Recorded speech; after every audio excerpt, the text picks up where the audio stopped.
The International Association for Near-Death Studies presents NDE Radio, a weekly exploration of near-death experiences and similar encounters with the other side. Now, here's your host, Lee Whitting. Why do near-death experiences happen? Why do miracles and other violations of our scientific understanding of the way things are supposed to happen get reported more and more often these days? Is something changing in the world, or is it just that our ability to glimpse the other side is getting stronger? Welcome to IONS NDE Radio, brought to you by the International Association for Near-Death Studies. My name is Lee Whitting, and I'll be your host for this weekly exploration of the near-death experience and related mystical events.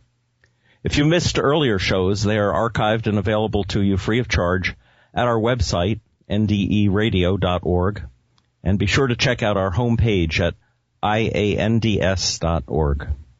One of the reasons I was excited to take on this project called NDE Radio was the opportunity to talk to people who have been inspired by their NDEs to do great things with their lives, and I'm delighted to have one such person, P.M.H. Atwater, on the show with me today. Since her own 3 NDEs in the 1970s. Her research has been more extensive, her theories more expansive, and her teaching more dedicated than any other experiencer I know. Her most recent books include Near-Death Experience, The Rest of the Story, and Children of the Fifth World. And today we're going to discuss her great source book for anyone wanting to know more about NDEs. It's called The Big Book of Near-Death Experience. PMH, welcome to NDE Radio.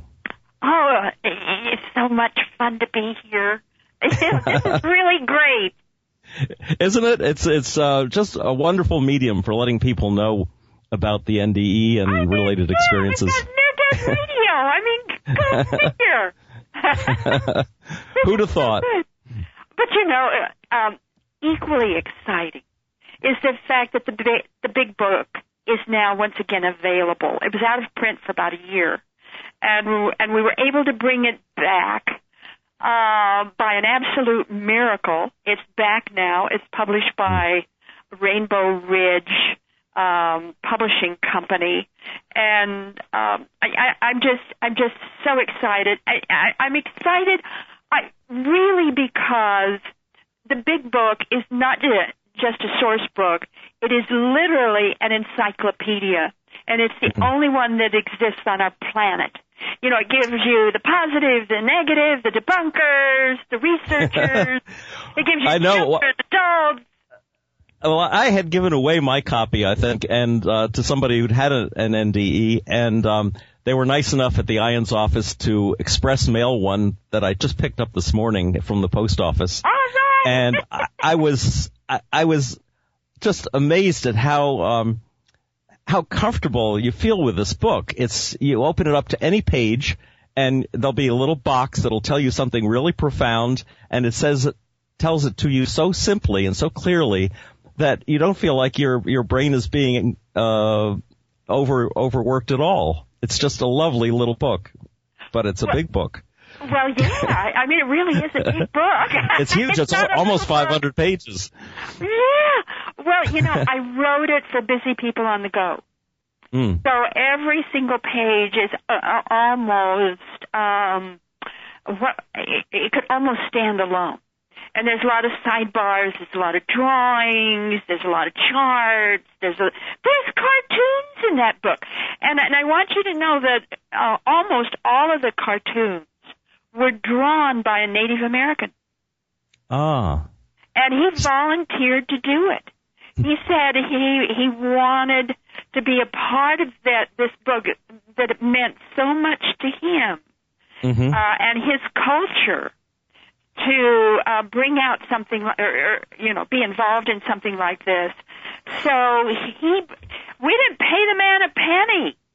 All those wonderful, cute little cartoons were all drawn by this Native American who volunteered to do that. And I want everybody to know, you could turn right now, if you've got the big book, you could turn to page 149. And right there on the bottom is his work. He calls himself Spirit Painter. He wouldn't even let us use his name. He said, call me Spirit Painter. That's my spiritual name. So this book really is filled with just amazing spirit-led, volunteer-led participants. Now here are the two characters on page 149. One says, "Let's never quarrel again. We died together, shared a near-death experience together, and returned together." And the other one says, which is the wife, clearly, "Oh yeah, well, I wasn't the one who wanted to come back. I wanted to stay, but no, you said we had to come back to these stupid heavy bodies." It's great. This book is filled with these wonderful cartoons. It's terrific. The funny thing is, I had been open to that very page about 5 seconds before you mentioned it. Synchronicity. Well, I just want everybody to know about Spirit Painter. He is a Native American. He volunteered to do this. Absolutely no charge.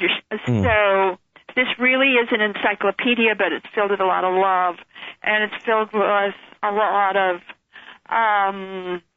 people who volunteered to do the drawings and all this kind of thing. We've even got drawings in there from a child who had a hellish near-death experience, and he drew the devil. He was greeted on the other side by the devil. And so we talk about this, we give his drawings. I mean, we cover everything in that book that you're not going to find anywhere else, including those stories, facts about a near-death experience that happened in China that led to and was part of the Peking Revolution that killed millions of people, all because of a near-death experiencer who I believe misinterpreted his experience and came back feeling absolutely convinced that he was Jesus's younger brother, and it was up to him to kill the Manchus. So, I mean, and another story in Africa, not as horrific, but also one of these cautionary tales of how near-death experiences, although certainly they can lead to the enliftment of people, can also lead to real strong ego movements, even within religions and political orders that can really, be frightful. So, it's all there. Yeah. And, and another thing, Lee, that I want everybody to know, a biggie, right now, and maybe we're going to tell people this, but right now you can only get the big book from IANS, the International Association of Near-Death Studies, and myself. Next spring, it comes out commercially. You'll be able to get it anywhere. But, because of the cost of putting out this book, they had to come out with sort of kind of like a limited printing, the first run. And there's still a lot of copies left, so don't freak out, anybody.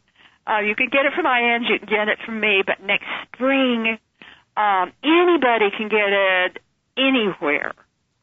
Good. Very good, because we need to get this book out to the general public. People who've had NDEs and people who have just read about and want to know more about NDEs should really get this book. It's just amazing that way. And the price on it's only $19.95. I don't know how they can publish it for that little, because with 500 pages, and it's a large format too. That's very reasonably priced. Yeah, well, I think he sort of did it as a favor to me because I kept bugging him. We got to get the book out. We gotta, and I just kept bugging this publisher, and finally he said, because he wanted another book of mine, he says, well, okay, I'll do it for you. I says, no, we're doing it for IANS. And another thing people need to know about this book, once it's out commercially, and in fact, sort of now, is all the royalties of this book go to IANS. Yes. So we really want to, bump people up here. It wasn't just the drawings and the cartoons that were donated. You've donated your input into this amazing book as well. Yeah, I donated the whole book, gave it to IANS. I just figured, this needs to be always. And because of that, who better to own the book than an international information center? So I gave it to him.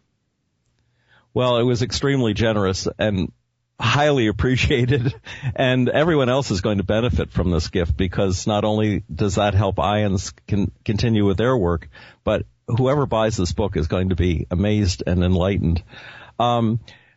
You and I both think along the same lines on some things, I think, and one of them is if we can get enough people to recognize what's going on in the changes that are going on in the world, that it's going to happen that much faster. And a book like this really informs and maybe even brings people who've had a near-death experience who might not otherwise have talked about it to say, oh yeah, that happened to me too, and start telling other people. And that's what has to happen to make this society progress. Well, and also we need something foundational out there, so that we get beyond ideas that people might have that might be exaggerated, so we can get beyond anything that might discolor or disfavor this kind of thing. Let's look at what really happens. Let's look at the facts. So the book also covers the scientific part. It covers the religious part. There's a section in there for medical people, real techniques to help them in the hospital, EMT crews, in their vehicles going out to accident scenes. It's all there, and my hope in writing the book is, again, so we have foundational facts, so we know what the facts are. And in a few more years, when IANS can afford it, then we can update the book. So we can keep updating it on and on and on. So, it's not my book, it's IANS' book, so let's keep updating it, keep it going. Because, hey, I'm 76. So, who knows how much longer I might live, maybe 5 years, maybe 20, maybe 30. I'll go for 30. Knows. but the book needs to keep going, you see. Yes. And we need that foundational knowledge. And the book is global. It's not just the United States. It's global. So, we'll know what's happening worldwide. We know what the facts are. And with these kind of far-out cases, then, we can look at the simple cases, the more complex cases, and we can look then at what might lead an individual to exaggerate or become overly obsessed with their case. And so we can take a look at the pros and cons of that and make better decisions ourselves. One of the things that bothers me, maybe it does you, maybe not, but it bothers me, is that now today we've got near-death experiencers pretty much all saying the same thing, that this is what happens to you. I was shown this. It's absolutely true. This is definitely what's going to happen to you when you die. And, I kind of back away from that because it's not true. There are variations and there are differences. And I think we need to honor all of that. It's like the little boy who saw the devil. Not everybody has a pleasant experience.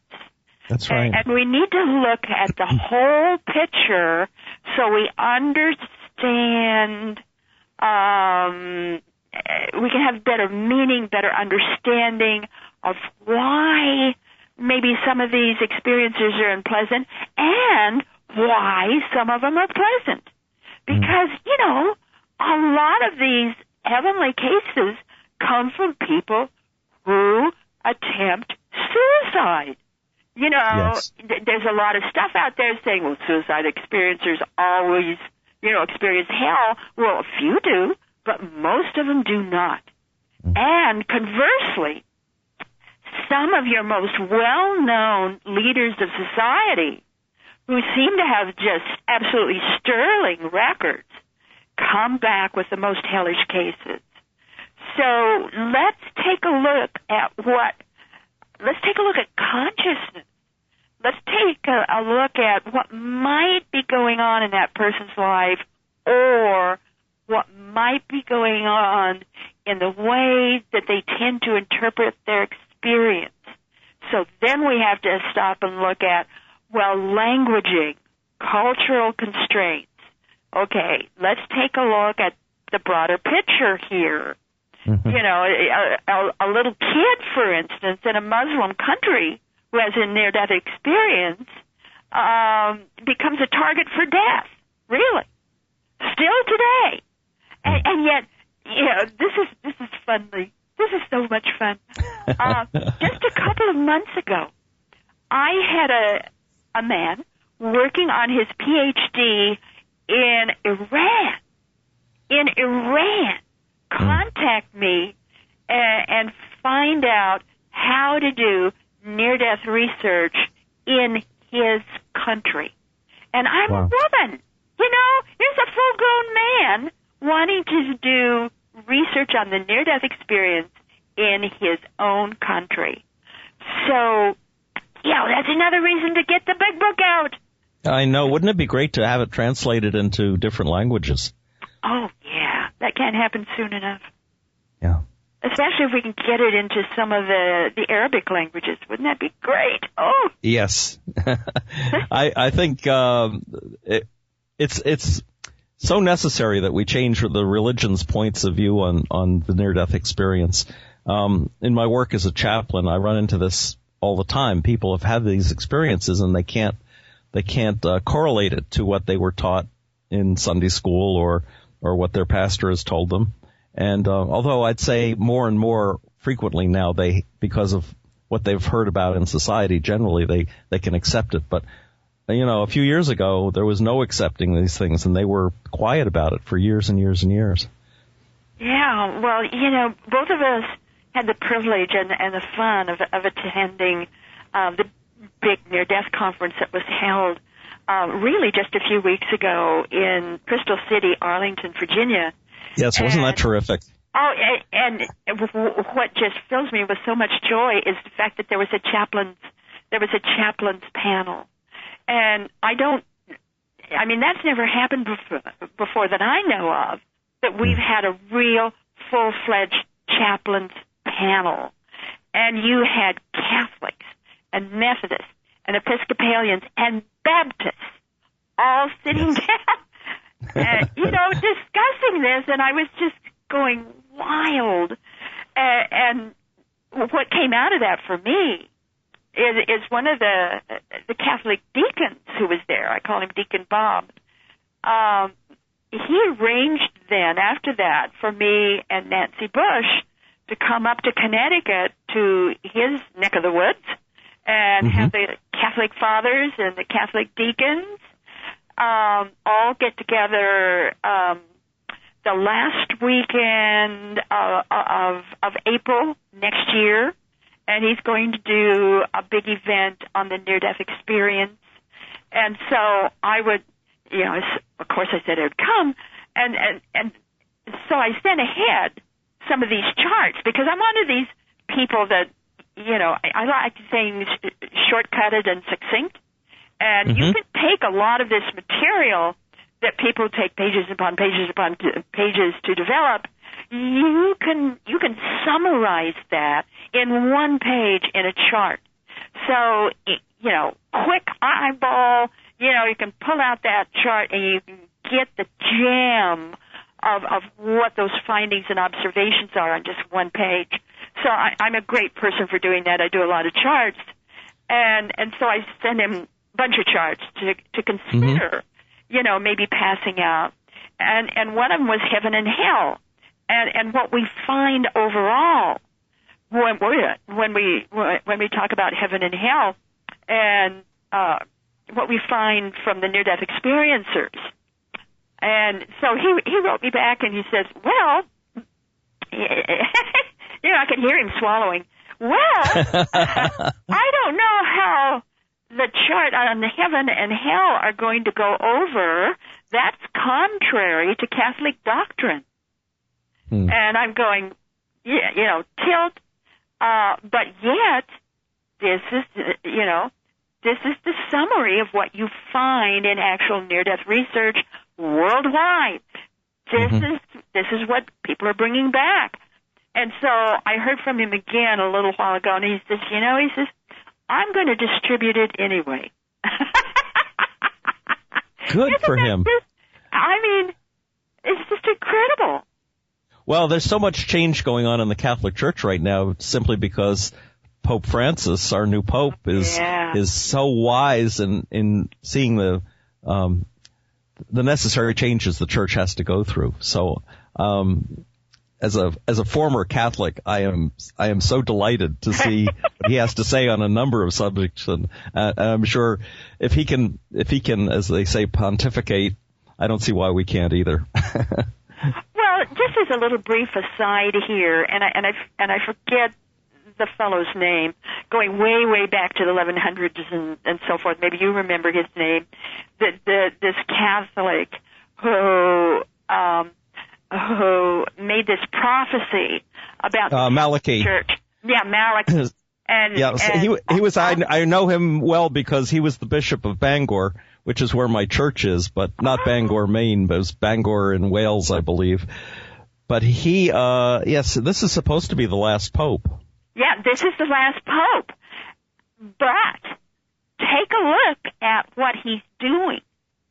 He is completely changing the Catholic Church little by little by little. So instead of the Church dying, I think the Church is undergoing a near-death experience. In other words, it's coming back stronger and better. It's coming back as the kind of church that it always, I think, was meant to be. Yes, the kind of church that St. Francis recognized and that the early Christians in the catacombs were hoping for. The thing about Malachi's prophecy is that this could be the last pope simply because this pope will say, I'm no longer what you call a pope. I'm simply the Bishop of Rome, and now we can merge with the Eastern Orthodox and with the Anglicans because we're all equal. Isn't that exciting? So the Catholic Church itself is having a near-death experience. Well, you can learn so much from near-death experiences. I hope they really are, and I hope Jesus comes and embraces them as he has so many people who've had an NDE. Oh well, yeah, that's certainly true.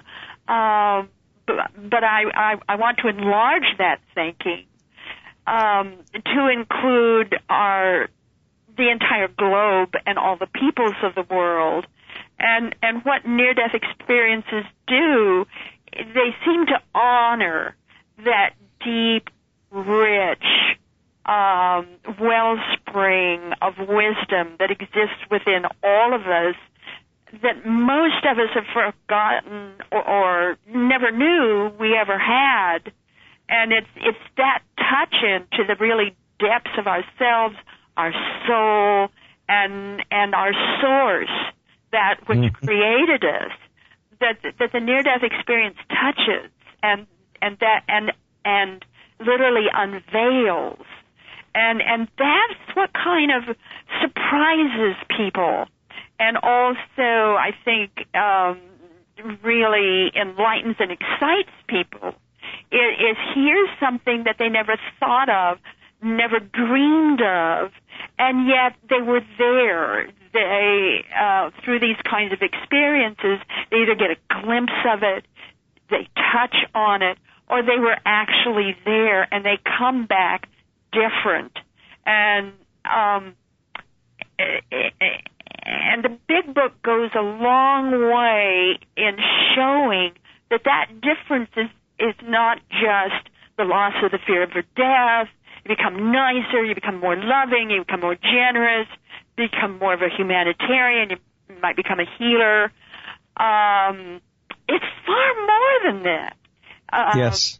You know, the physical body changes, the brain changes, brain structure and function. The nervous system changes, the electromagnetic field around your body changes. So we're talking about something that really is a transformative experience. And in order for all the people in the world to have a common denominator and a common source where they can turn to the real facts that underlie this experience, that makes the big book of near-death experiences even more valuable. Right. Well, I've heard you say that some of the characteristic changes are greater empathy and healing and electrical sensitivities and greater creativity, intuition, focus. But you've also cited an increased tendency towards self-deception. And right. I think maybe the big book could keep somebody on the straight and narrow as regards that, too. Well, you know, some of these things are really confusing. And if your doors, so to speak, the doors of perception are suddenly open to the other side, anything can get through. And I think it behooves us all then to open ourselves to understanding better, whether you're into prayer and meditation or you're in some kind of psychic refinement group, whatever helps you to better understand what's happening here, so that you can have a better handle on it yourself, and not think, well, the first person that comes through, or the first being that comes through, or the first seemingly angel that comes through in your life, is that positive? Is that negative? Is that in between? And, you know, kind of take a little deep breath here and say, I'm going to say a prayer about this. You know, is this really appropriate for my highest good and the highest good of all concerned? And a lot of that deep breath also, I hope, leads people to read more, to better understand this, to become a part of IANS. They're a really great guide to what is positive, what tends to be maybe a little less than positive, how we can better sort of weave all of these changes into our life in a more mature and a more healthy and a more practical way, because you can. You can take all of this and turn it into a very healthy and natural and fulfilling way to live your life. It doesn't have to be frightening, and it doesn't have to be silly, and it doesn't have to be stupid, you know? Well, you know, sadly to say, we are out of time already. But tell our listeners where they can get the big book and your other writings, and how they can find your website. Well, certainly you can get it from IANS. So it's www.iands.org. You can get it from me, my website. I have an online bookstore. My website is www.PMH@water.com. All written as one word, lowercase, so that's P as in Paul, M as in Mary, H as in Howard, and then water.com. You can also sign up for my free monthly newsletter on my website. An issue just went out a couple of days ago. There's an archive on my site for past issues. There's a past issue about 2 years ago now that I devoted entirely to electrical sensitivity in storms. So anyone who's gone through a transformational experience, you really will want to read about how the difference in your electromagnetic field tends to operate during specifically during a tornado, during earthquakes and lightning storms, and you really need this information.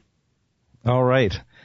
Well, P.M.H., thank you so much for spending this time with us on IONS NDE Radio, and I look forward to your coming back just as soon as possible.